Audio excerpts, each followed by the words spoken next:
Bismillahirrahmanirrahim. Assalamualaikum warahmatullahi wabarakatuh. Alhamdulillahirabbil alamin wa bihi nasta'inu ala umuri dunya waddin wassalatu wassalamu ala asyrafil anbiya'i wal mursalin wa ala alihi wa sahbihi ajmain amma ba'du.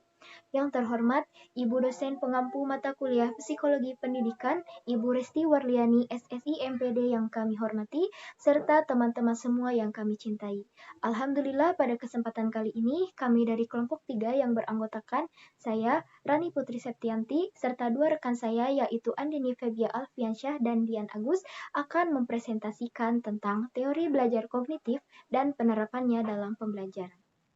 Pada presentasi kali ini, Andini Febia Alfiansyah sebagai pemateri pertama, saya sebagai pemateri kedua, dan Dian Agus sebagai pemateri ketiga. Untuk mengefektifkan waktu, mari kita ke pemateri pertama yaitu Andini Febia Alfiansyah. Kepadanya saya persilahkan. Terima kasih kepada moderator yang telah mempersilahkan saya untuk menyampaikan materi. Materi yang akan saya sampaikan yaitu mengenai pengertian belajar menurut teori kognitif dan teori perkembangan Jan Feiget tahun 1896 sampai 1980. Pengertian belajar menurut teori kognitif. Teori kognitif berbeda dengan teori behavioristik. Pada teori kognitif, lebih mementingkan proses belajar daripada hasil belajarnya. Para penganut aliran kognitif mengatakan bahwa belajar tidak sekedar melibatkan hubungan antara stimulus dan respon. Metode belajar kognitif mengatakan bahwa tingkah laku seseorang ditentukan oleh persepsi serta pemahamannya tentang situasi yang berhubungan dengan tujuan belajarnya. Kemudian, teori perkembangan Jan Feiget tahun 1896 sampai 1980. Menurut Feiget, perkembangan kognitif merupakan suatu proses genetik, yaitu suatu proses yang didasarkan atas mekanisme biologis perkembangan sistem saraf. Dengan semakin bertambahnya umur seseorang, maka komplekslah susunan sel sarafnya dan semakin meningkat pula kemampuannya. Kalin dan kawan-kawan tahun 2012 menggambarkan pemikiran Feiget sebagai berikut. Yang pertama, proses perkembangan kognitif anak sangat berbeda-beda dari orang dewasa. Yang kedua, anak-anak berubah melalui 4 tahap perkembangan secara otonom dan mandiri. Yang ketiga, guru harus memberikan tugas yang sesuai dengan tahapan perkembangan anak dan memelihara kemandirian berpikir dan kreativitas. Dan yang keempat, tujuan akhir dari pendidikan adalah menciptakan manusia yang dapat membuat sesuatu yang baru. Menurut Feiget, proses belajar akan terjadi jika mengikuti tahap-tahap asimilasi, akomodasi, dan ekuilibrasi atau penyeimbang. Apa itu asimilasi? Asimilasi merupakan proses pengintegrasian atau penyatuan informasi baru ke dalam struktur kognitif yang telah dimiliki oleh individu. Kemudian, proses akomodasi merupakan proses penyesuaian struktur ke dalam kognitif dalam situasi yang baru. Dan proses ekuilibrasi adalah penyesuaian berkesinambungan antara asimilasi dan akomodasi. Menurut Feiget, proses belajar seseorang akan mengikuti pola dan tahap-tahap perkembangan sesuai dengan umurnya. Pola dan tahap-tahap ini bersifat hierarkis, artinya harus dilalui berdasarkan urutan tertentu dan seseorang tidak dapat belajar sesuatu yang berada di luar tahap kognitifnya. Tahap perkembangan Feiget ini dapat disimpulkan sebagai berikut menurut Kalin 2012. Yang pertama, pada tahap sensori motor, yaitu umur 0-2 tahun, anak belajar tentang dunia melalui sentuhan dan indera lainnya. Yang kedua, pada tahap praoperasional, yaitu umur 2-7 atau 8 tahun, anak mulai mengatur objek secara logis. Yang ketiga, pada tahap operasional konkret, yaitu umur 7 atau 8 sampai 11 atau 12 tahun, kuantitas atau isi dipengaruhi oleh bentuk yang berbeda. Yang keempat, pada tahap operasional nasional formal, yaitu umur 11 atau 12 sampai 18 tahun, penerawan verbal dan pemikiran hipotesis anak berkembang. Baik, terima kasih kepada Andini yang sudah memaparkan materinya. Materi yang selanjutnya akan dilanjutkan oleh saya mengenai teori belajar menurut Jerome Bruner yang berlangsung dari tahun 1915 sampai tahun 2016. Dalam memandang proses belajar, Bruner menekankan adanya pengaruh kebudayaan terhadap tingkah laku seseorang. Bruner juga memiliki suatu teori yang disebut dengan free discovery learning, di mana ia menyatakan bahwa proses belajar akan berjalan dengan baik dan lancar ketika guru memberikan kesempatan kepada siswa untuk menemukan suatu konsep, teori, aturan, atau pemahaman melalui contoh-contoh yang ia jumpai dalam kehidupannya. Bruner juga menyatakan bahwa perkembangan bahasa besar pengaruhnya terhadap perkembangan kognitif seseorang. Perkembangan kognitif seseorang ini dapat ditingkatkan. Caranya yaitu dengan menyusun materi pelajaran dan menyajikannya sesuai tahap. Nah, yang selanjutnya, Bruner juga menyatakan bahwa perkembangan kognitif seseorang dapat terjadi melalui 3 tahap yang ditentukan oleh caranya mengenali lingkungan, yakni yang pertama ada tahap enaktif, di mana seseorang melakukan aktivitas-aktivitas sebagai upaya untuk memahami lingkungan sekitarnya. Yang kedua ada tahap ikonik, yaitu di mana seseorang mengenali objek-objek atau dunianya melalui gambar-gambar dan visualisasi verbal. Yang ketiga ada tahap simbolik, yaitu di mana seseorang telah mampu memiliki ide-ide atau gagasan-gagasan abstrak yang sangat dipengaruhi oleh kemampuannya dalam berbahasa dan logika. Pemikiran Bruner dapat digambarkan seperti ini. 1. Siswa belajar melalui pengalaman aktif. Yang kedua, perintah pada siswa bukan memberitahu mereka tentang sesuatu, tetapi mendorong mereka untuk berpartisipasi. Ketiga, siswa memperoleh pengetahuan melalui penggunaan alasan yang dilakukan dengan mengkonstruksikan arti dari informasi yang mereka terima. Dan yang keempat atau yang terakhir, memberitahu merupakan sebuah proses, bukan suatu produk.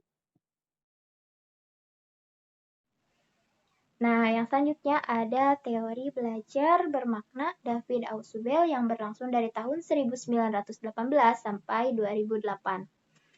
Seperti yang kita ketahui, teori-teori belajar masih banyak yang menekankan pada belajar asosiatif atau belajar menghafal.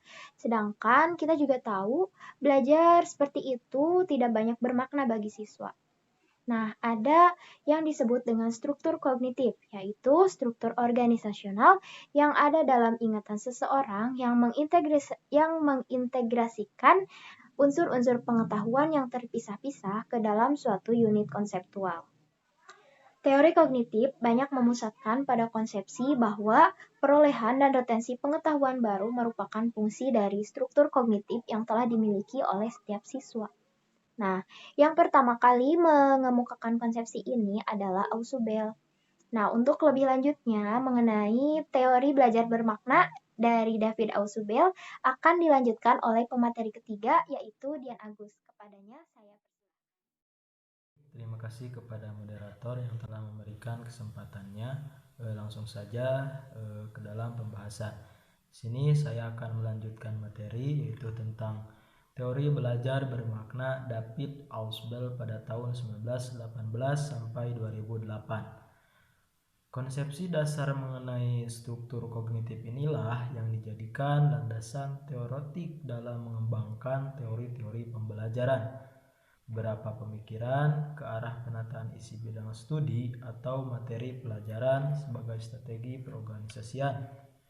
Isi pembelajaran yang terpijak pada teori kognitif dikemukakan secara singkat sebagai berikut.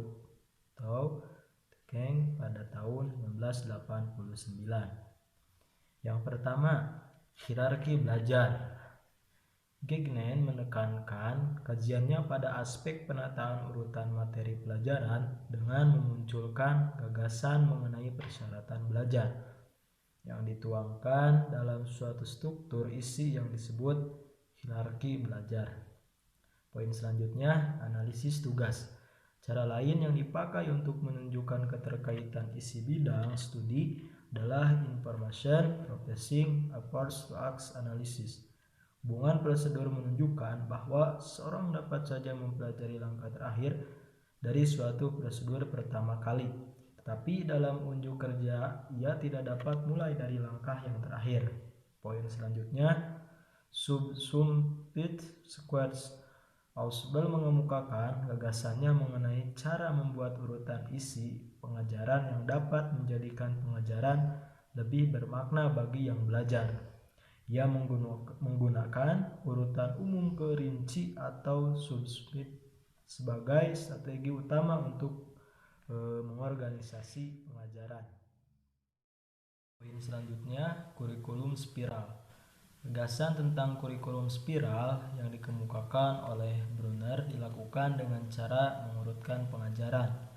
Urutan pengajaran dimulai dengan mengajarkan isi pengajaran secara umum. Kemudian secara berkala kembali mengajarkan isi yang sama. Teori skema.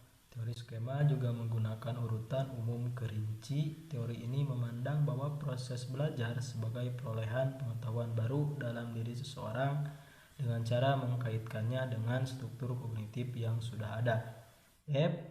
Poin selanjutnya, web staging yang dikemukakan oleh Norman merupakan suatu prosedur menata urutan isi bidang studi yang dikembangkan dengan menampilkan pentingnya peranan struktur pengetahuan yang telah dimiliki oleh seseorang dan struktur isi bidang studi yang akan dipelajari. Poin terakhir, teori elaborasi mengintegrasikan sejumlah pengetahuan tentang strategi penataan isi pelajaran yang sudah ada untuk menciptakan model yang komprehensif tentang cara mengorganisasi pengajaran. Judul baru yaitu aplikasi teori kognitif dalam kegiatan pembelajaran. Hakikat belajar menurut teori kognitif dijelaskan sebagai suatu aktivitas belajar yang berkaitan dengan penataan informasi, reorganisasi perseptual dan proses internal.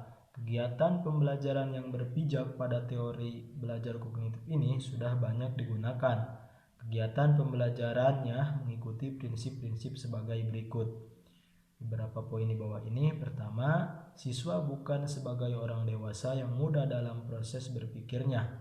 Mereka mengalami perkembangan kognitif melalui tahap-tahap tertentu.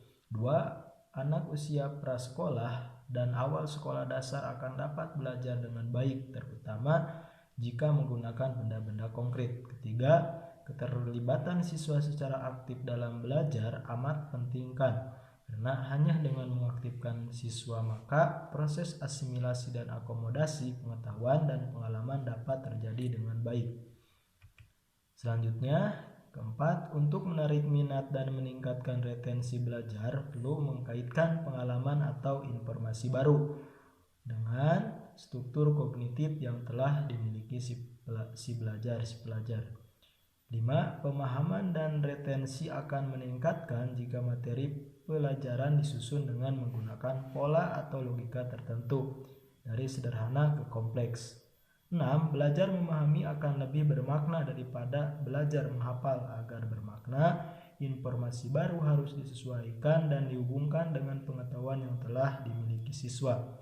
Poin terakhir, adanya perbedaan individual pada diri siswa perlu diperhatikan, karena faktor ini sangat mempengaruhi keberhasilan belajar siswa. Mungkin itu saja yang dapat saya paparkan dari materi aplikasi teori kognitif dalam kegiatan belajar dan tadi kelanjutan materi. Untuk selanjutnya saya persilahkan ke moderator. Terima kasih kepada Dian yang telah memaparkan materinya. Untuk selanjutnya mari kita tarik kesimpulan untuk pembelajaran kali ini. Kesimpulannya adalah, ketiga tokoh aliran kognitif tersebut sebenarnya memiliki pandangan yang sama, yaitu mementingkan keterlibatan siswa secara aktif dalam belajar. Penerapan teori kognitif ini contohnya pada pembelajaran mandiri, di mana siswa dapat belajar sesuai dengan perkembangannya dan kecepatannya sendiri. Baik, mungkin sekian pemaparan materi yang dapat kelompok kami sampaikan. Untuk selanjutnya diskusi akan dilakukan melalui media Zoom. Sebelum ditutup, kami ingin memohon maaf apabila masih banyak sekali kekurangan dalam pemaparan materi kali ini. Semoga mendapatkan ilmu yang bermanfaat. Billahi taufiq wal hidayah. Wassalamualaikum warahmatullahi wabarakatuh.